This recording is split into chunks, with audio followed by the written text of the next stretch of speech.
Division 3 Reservoir 7-point winners. South Morang came out winners in the battle at the bottom of the ladder, and Parkside also won. Yes, that bottom of the ladder clash you're talking about, St Mary's and South Morang. Well, St Mary's in their first year of senior footy, still unable to crack it for that first win, Benny. South Morang too good, lots of good players. Marcus Knight and Nick Herry among them. Daniel Del Romano, Sean Argent and Dan Heatley, the other good players. But it was Sean Argent kicking 5 up forward, probably made a bit of the difference. Yes, he gave them plenty of spark up there. St Mary's had lots of good players though. Lee Murphy among them. Michael Costanza also did well, as did Anthony DeMasi. Justin Poyser, Brett Schultz and Kobe Schultz, also good players there for St Mary's.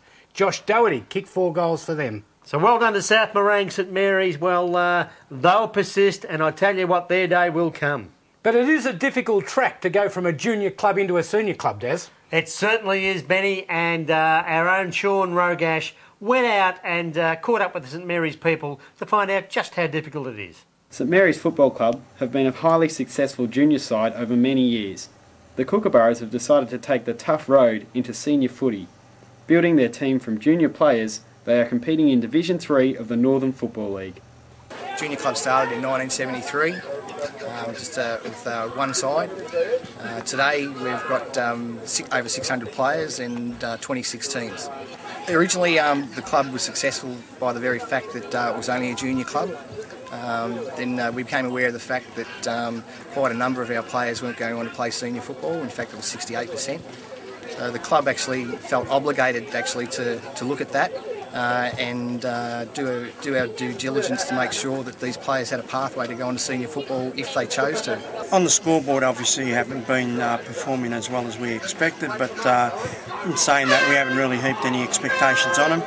Off the field and in certain areas on the field, they've actually been taking steps forward every week. So from a group of guys that have just got together for their first year, it's been sensational. And who are some of the players that you've seen come through the junior ranks that have pushed on to bigger and better things?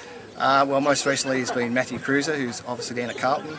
We've had Daniel Harford, Ben Johnson at Collingwood, Nick Stevens, more recently at Carlton. There's been Joel McDonald, who played with us for a short time, going right back to Terry Keys, who was probably our first AFL listed player. Well, Terry Keys was the big name when I was growing up. He was this man-child at 15. He looked like he was 35 and had muscles on his muscles, and ended up playing senior footy at Collingwood, I think, at 16. So he was the idol of all the kids at St Mary's back then, and I played cricket with him too at the local cricket club as well. So that was great to be able to see a guy like him play. And then Mark Beers was involved there as well. He spent a bit of time at Collingwood before that.